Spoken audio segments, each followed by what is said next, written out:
Hey, good morning. Dr. Fabian Garcia here, owner of Fabian Garcia Physical Therapy, along with Marissa Teo, assistant and FRC mobility specialist.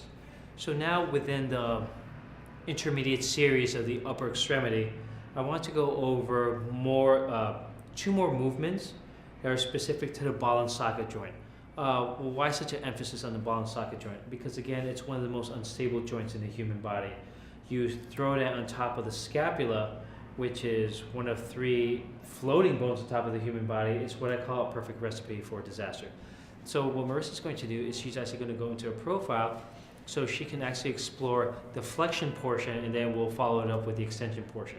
Now the flexion portion, what she's going to do is she's always going to preface her movement of intention with irradiation first. She's going to fire her feet flexors to the ground, let that tension spill up through the quads, bend the quads a little bit, squeeze the glutes, draw the tummy in, fire the lats, nice and downward, big beefy muscle group to produce a lot of irradiation. She's going to squeeze her shoulder blades back, and now from this position, she's going to slowly start exploring the flexion component.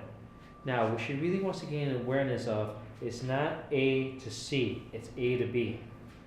I really want her to really get a sense of communication and activate the part of her brain that is monitoring this whole humerus bone. How does that one bone float in space? Good.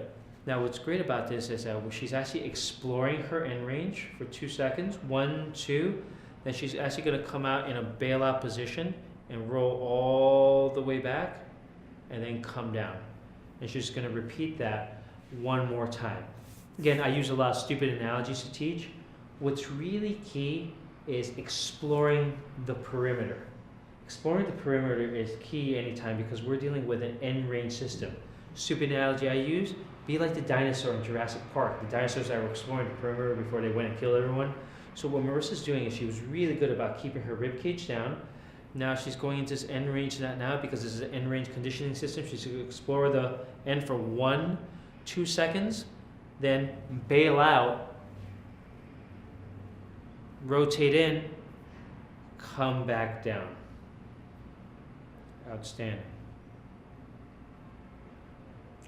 Thank you very much for your time. Sweet.